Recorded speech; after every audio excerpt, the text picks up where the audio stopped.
We've set up a bunch of ponds this season, but this one really stands out. I saw this planter and a light bulb went off. I thought, hey, it's got flat sides. Let's put some glass in it. After a couple months of procrastinating, I finally got the glass cut. And when we get this out of the package, we want to make sure that we sand this really good or else you're going to cut the heck out of your fingers. Each piece is 12 by 12 and that should fit perfectly in my little planter pot here that is roughly 14 by 14. I felt like it would probably be a good idea to have a template here. So I cut a piece of particle board to be roughly the size of the hole that I wanted. And that had to actually be a little bit smaller than the 12 by 12 pieces of glass. Once that was all traced up, it was time to put on some eye protection and start drilling through this fiberglass. Now, it was roughly at this point, maybe a little farther down the road. I realized that I should probably have a mask on. I just want to let you know that it was windy that day. I didn't inhale a ton of fiberglass and I'm okay now. But if you're going to do this, wear a mask. Mess up number 2 was probably not masking this off to prevent chips, but as you can see, I did an okay job. It wasn't the end of the world. We got the first panel all popped out, and then I had to take my jigsaw and just do some fine touches here, get the corners nice and square, because it's impossible to do this perfect the first time. Just trying to chip things out gently here and get it looking better. Then it was just a matter of doing the same thing again for the other side. Had to go through and do the same routine. Then I noticed I might have picked the wrong 2 sides to put the glass on, because there was this protrusion, this bump here that prevented me from having the glass sit flush. So I had to carve this out and get it flat. Used a drill bit for about 30 seconds until I remembered that I had a Dremel, and so I didn't have to mess with that anymore. We got this thing pretty good. I mean, it's not perfect. The glass fits in there, slides in, and there's limited bumps here. It's not perfect, but we'll backfill that with silicone and hopefully everything will be fine. I'm using 100% black silicone for this. I just figured that it would probably look a little bit better since the entire inside of this thing is black. I think at the end of the day though, it probably doesn't matter. Just wanted to make sure there was a ton of silicone in this thing because obviously we don't want any leaks. Just smeared the stuff out, made sure to wear gloves this time. Probably should have had them on the whole time while I was dealing with the fiberglass blowing in the air. But anyway, I did the same thing for the other side, pressed the glass in, waited 24 hours, and then we'd see if this thing leaked or not. And boy, did it leak. At first, I didn't notice anything. It was filling up pretty slow. Once we got this thing full though, it really started to pour out of this thing. There was multiple leaks on multiple sides of it, and I was kind of disappointed, but then I remembered like, hey, it's just going to take more time. It's not the end of the world. We just have to have this whole project take another day. So I marked the spots where some of the bigger leaks were, and that way we could go and hit it again with some more silicone. And I also decided that we'd silicone the outside of this. That was something that I wasn't sure if I'd have to do, but at this point I knew we should probably just do it. I went back and forth on whether or not to use clear silicone or just the black stuff for this. Went with the original stuff I was using because I already had it open. Another 24 hours later and we could check it again, and this time it just had one little tiny leak up at the top corner here. I made a mental note of that and we decided to continue on with the project, put a little dab on there. We'll just keep water away from this for another 12 hours or so. Turns out it had the perfect stand for this thing, which was super nice, so we can keep this inside, outside, just on a normal aquarium stand. Now we got to figure out what we're going to put in this thing. So we need some substrate. I wanted to use some lighter colored stuff, but I didn't have any, so I had to borrow some from the pond next door. Spread it out evenly throughout the bottom. Tried to keep it below the glass level just because I thought that would look a little bit better. This is also a friendly reminder to check out the short version of all these videos on Instagram, Facebook, TikTok.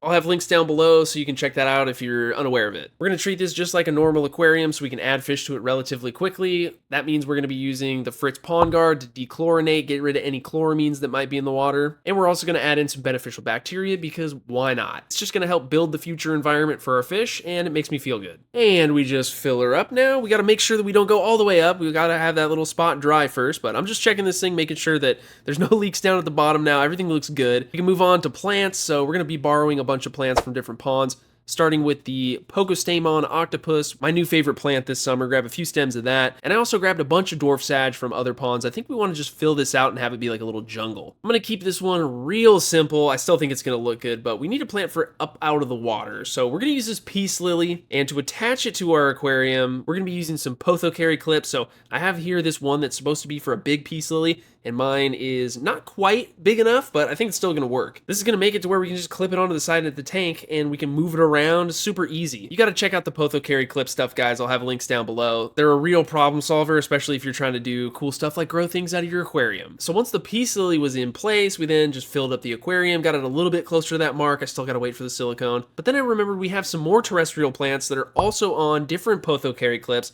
that I think would look really good on this. So I went and grabbed them from one of the other ponds, just walked it over and attached it. And need I say more about how convenient these things are? Super awesome. Now we can finally add our 2 koi fish to this pond. Just kidding. But these things are awesome. I got these at a local garden center. If you think these are cool, I'm sure you can find them on Etsy somewhere. But for real, the fish we're going to be adding to this thing, I think, and prepare for me to go back and forth on this like 7 times, are the white cloud minnows, okay? These fish can survive my winter, but they don't, not 100%. I don't think they're quite as hardy as rice fish, which are gonna stay out all season. I'm just gonna keep an extra special eye on them. This season, I'm gonna make sure that they all survive, so this whole unit is eventually gonna come inside, but before we add fish, we need to make sure that this thing doesn't explode, so we're gonna go overnight, and hopefully we'll come out tomorrow and this thing will be in one piece. Well, it survived the night on us. It didn't explode, which is a good sign, I guess. Came out this morning and I filled it up with a little bit more water, got it completely full, and no leak over here on the side, so everything's good. My peace lily is a little wobbly, and in the wind it just likes to tip over, so I think it needs to just grow a little bit more to get a little better seated,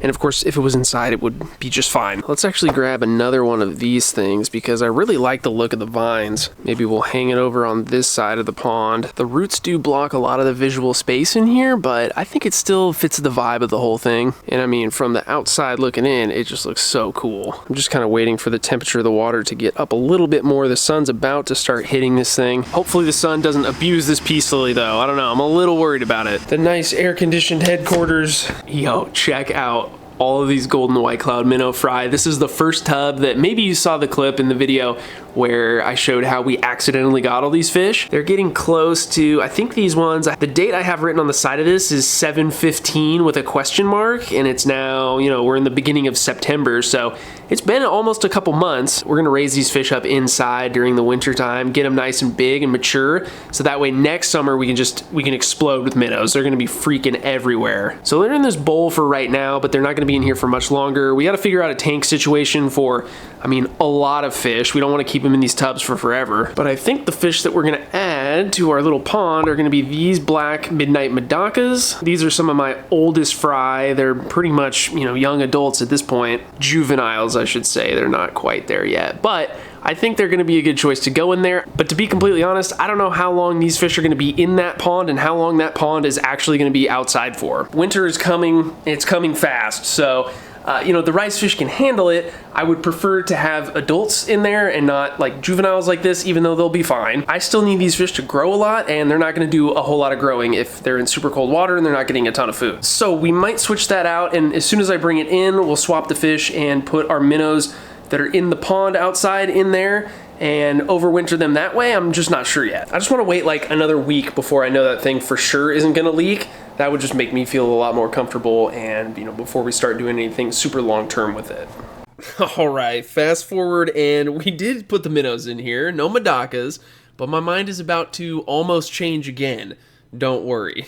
Should have mentioned that we did make sure that the water temperature were the same between the pond they were coming from and this one that we put into. And then we also double checked and made sure that the chemistry was highly similar as well. That way there wouldn't be any shock to adding the fish, and also why we didn't need to really acclimate them. But after staring at these fish in here for about 5 minutes, I realized we almost forgot one very important thing, and that was the floating plants for this. Of course, we got to add a bunch of sylvinia to the top since most of the light is going to come through the sides anyway while this thing is outside. So we loaded it up, and now we get to just check out our fish. They're a little skittish. I don't think they're used to seeing light really at all because they've been in that pond. It doesn't get sunlight all the time, and they certainly haven't seen it from the side like this. So we tried to observe them from afar with the zoom lens, still kind of hiding, staying in the shady area where they're probably a little bit more comfortable because that's what they're used to.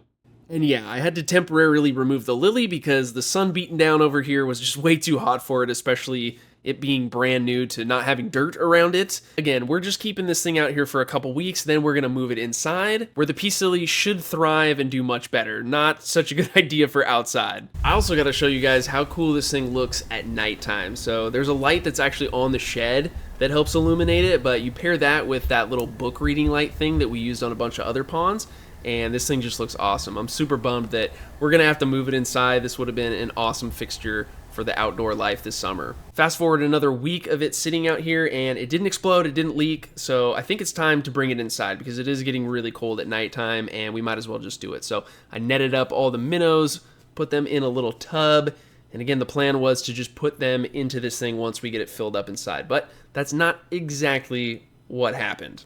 I'll explain later, it's not super important, but yeah, we just carefully moved this thing in, got it situated, and then I had to figure out what we're going to do to light this thing, because the little book light isn't super strong, and we want to have something that's going to be, obviously illuminate the thing a little bit better and also grow the peace lily. So I found this other little clip light that I had that I actually used originally to grow my brine shrimp. We're not doing that inside anymore, so I decided we're going to try that and see how it does. With both of these little lights on and it being nighttime, it looks like it's illuminating this thing pretty good, but it's honestly not, and it's not going to be enough to really grow that dwarf sage. So we're going to have to figure out something better here eventually. Maybe we'll have to bust out a Kessel, hang it from the ceiling, do something cool like that. Just not sure yet. We can figure out all those little details later, but wanted to make sure that we got the peace lily back in here because it's actually going to do good inside. It's not going to get beat on by the sun, and I'm excited to see how big I can grow this thing.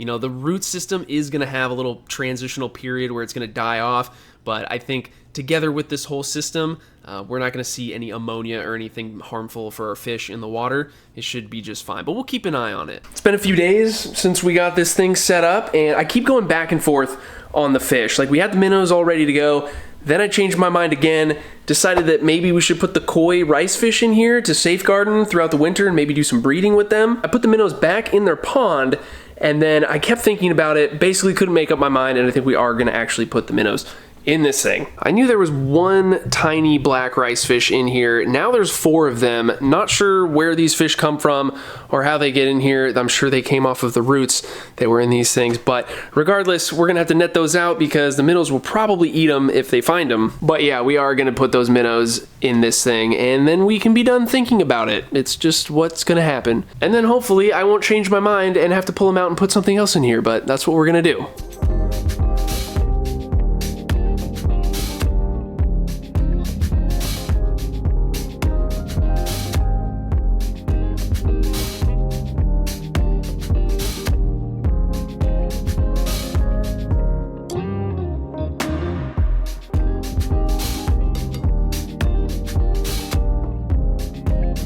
Let's turn the lights off and check this thing out. So the fish have been in here for a couple days now. Sorry about the glare, it's an impossibility. We got 2 sides to worry about. The dwarf sage, I think, is really confused. It started to melt off because it was getting that crazy sun, and now it's just getting this super weak lighting here from this. Like I mentioned probably just a second ago, we might do something where we hang a Kessel or even like find a bigger gooseneck. My AI light, of course it's off when I want to show you, but the AI light here on the future Guppy Mansion might do the trick. I'm just not sure yet. I think this is just the best option for the minnows in here. I know this whole video seemed like the point of it was like me going back and forth and picking what fish I wanted to put in here, but I think we made the right choice. I think we still are going to bring the koi rice fish inside. We're just going to find a different tank for them. And hey, if we decide we want to continue to breed these fish, we can just throw a heater in here, crank the light to last like 16 hours, and then we should be good to go. Definitely outside of my wheelhouse, a little Serpa design-esque, if you will, but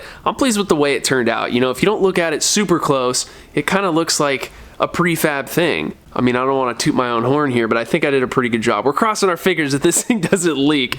If it does, then I'll certainly take that back. So that's the wintertime pond / aquarium hybrid thing that we set up. I know it's different. It's not something that I've ever done before, but it was a super fun project. So if this is something that is interesting, you're definitely gonna wanna check out all the other pond videos that we did this year. It was the coolest pond season ever. So I gotta go outside and get some more sun before it disappears for the rest of forever.